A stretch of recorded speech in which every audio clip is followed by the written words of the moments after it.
Halo Bapak Ibu semuanya, ketemu saya lagi dengan Dr. Roni Tamba di channel Anak Sehat dan Berkualitas.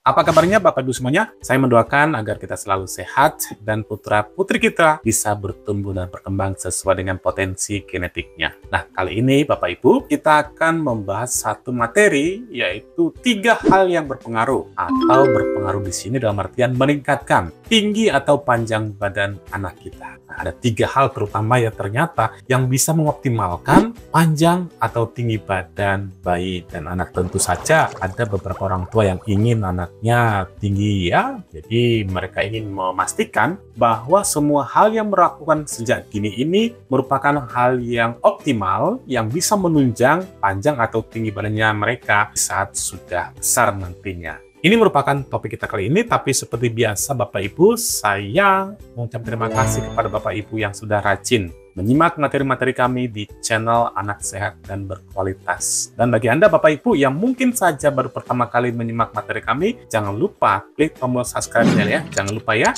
Dan boleh di-share kepada teman-teman yang lain. Mana tahu ada temannya, saudaranya yang membutuhkan materi ini. Yuk kita mulai pembahasannya.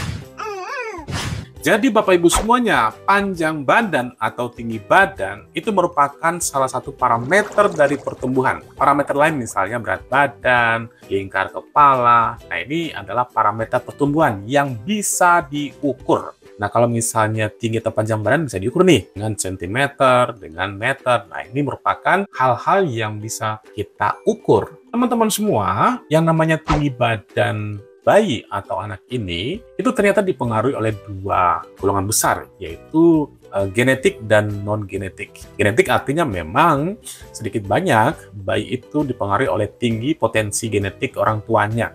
Jadi kalau orang tuanya mungkin saja tingginya seberapa gitu ya, ya mungkin bayinya ini nanti ke depannya juga akan mirip lah kurang lebih tingginya nanti ke depannya kalau sudah dewasa. Tetapi bukan berarti kalau misalnya orang tuanya pendek itu stunting. Kita bedakan ya stunting dengan pendek. Nanti kita akan lihat ya perbedaannya. Yang kedua adalah aspek non-genetik. Aspek non-genetik ini ada banyak ya. Ada asupan daripada nutrisi, ada hormon, ada metabolik, dan lain sebagainya. Jadi, salah satu hal yang berpengaruh pada tinggi atau panjang badan ini adalah asupan nutrisi. Kalau misalnya terjadi gangguan asupan nutrisi yang menyebabkan anak pendek atau sangat pendek, itulah yang dinamakan dengan stunting. Ya, jadi orang yang pendek belum tentu stunting, tapi orang yang stunting sudah pasti pendek kan gitu. Karena apa? Kalau orang yang pendek ini itu bisa saja karena memang orang tuanya pendek ya. Memang dalam literatur dikatakan orang yang stunting itu memang skor IQ-nya, kecerdasannya itu di bawah normal ya, di bawah daripada anak-anak yang tidak stunting. Tetapi sekali lagi saya tekankan, pendek berbeda dengan stunting. Stunting itu adalah pendek karena kekurangan nutrisi atau kekurangan protein terutamanya. Jadi kalau misalnya Bapak Ibu melihat ada orang yang pendek tapi cerdas, mungkin saja itu aspek genetik. Sekarang kita masuk pada topik intinya adalah 3 hal yang berpengaruh pada panjang atau tinggi badan anak. 3 hal ya. Yang pertama apa? Yang pertama adalah nutrisi, asupan nutrisi terutama protein hewani. Yang kedua adalah tidur malam. Dan yang ketiga adalah aktivitas fisik. Jadi 3 hal ini ya yang berpengaruh pada panjang atau tinggi badan bayi. Kita akan bongkar satu persatu dari 3 aspek ini.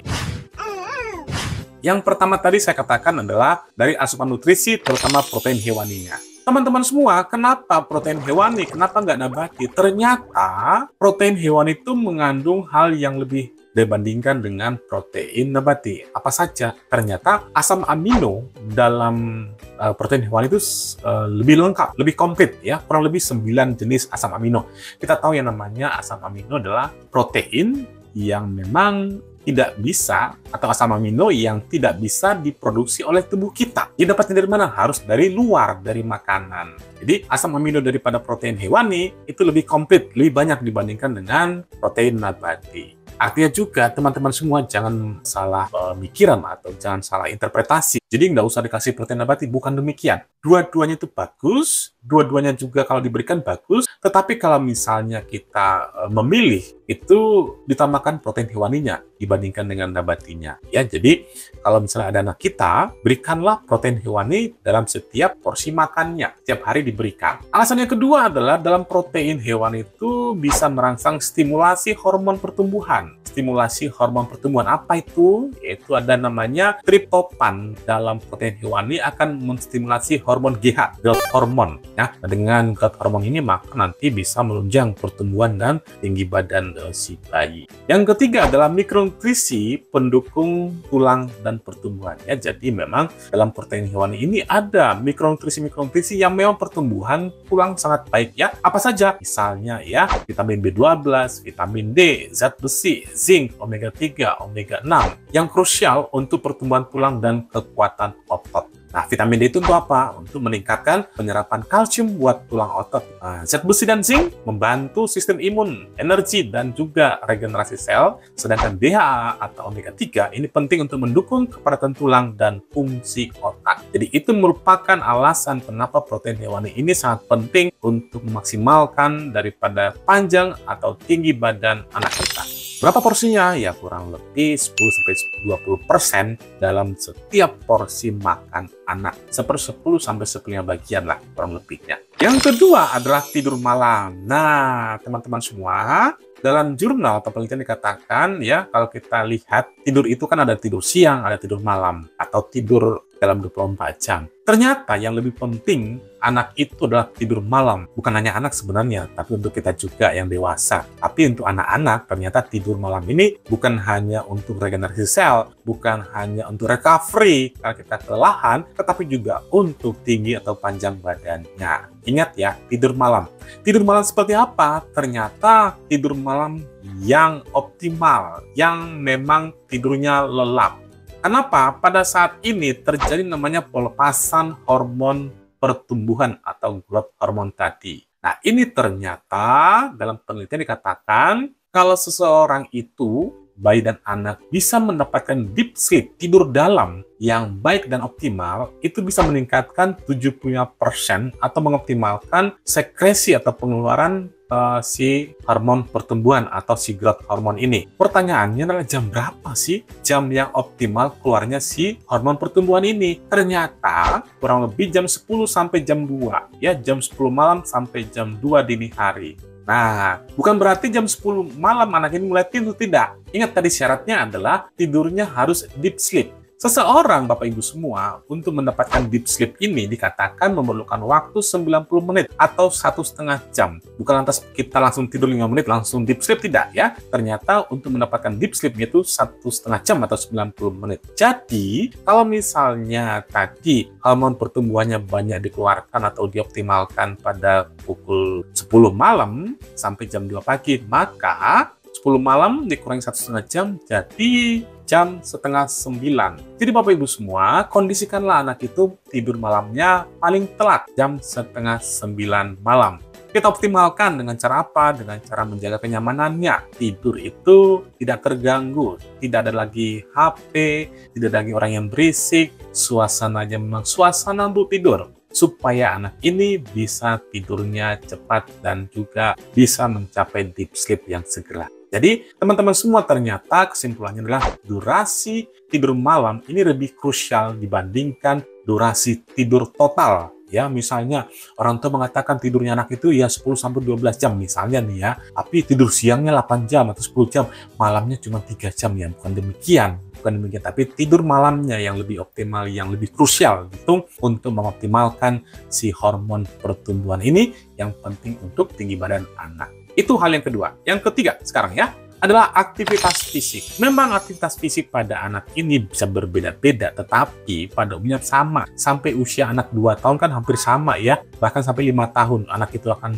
ya apalagi ya bayi-bayi atau anak-anak yang baru bisa berjalan, tentunya samalah hampir semua. Tapi begitu mereka mencapai usia 5 tahun, tentu akan berbeda. Ada anak yang memang sedentary time-nya itu panjang, ya misalnya main HP-an terus ya, atau nonton televisi tanpa aktivitas atau dia lebih senang mager, ini juga bisa berpengaruh pada tinggi badan mereka. Jadi katakan ini bahwa aktivitas fisik anak ini perlu kita optimalkan, terutama anak-anak yang sudah mengenal HP segala macam itu ya. Jadi mereka itu senangnya tiduran, apalagi mereka itu tiduran, main HP, main game segala macam itu ya. Apalagi dikasih cemilan, ini akan merusak yang namanya kesempatan mereka untuk beraktivitas. Jadi ternyata dengan aktivitas ini bisa merangsang yang namanya hormon pertumbuhan juga Bapak Ibu semua. Kita menyesuaikan aktivitas sesuai dengan usia bayi kita. Coba kita lihat pada tabel berikut ya. Ternyata pada bayi yang usia kurang dari setahun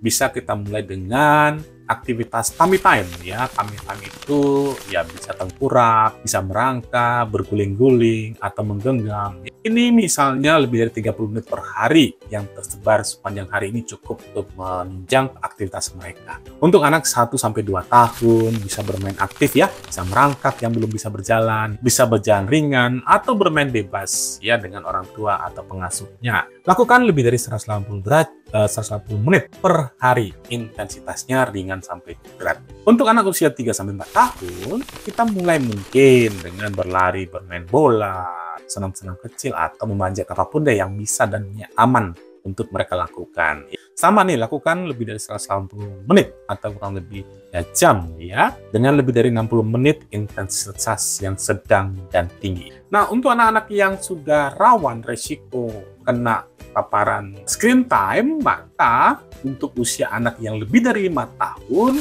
lakukanlah olahraga yang terstruktur.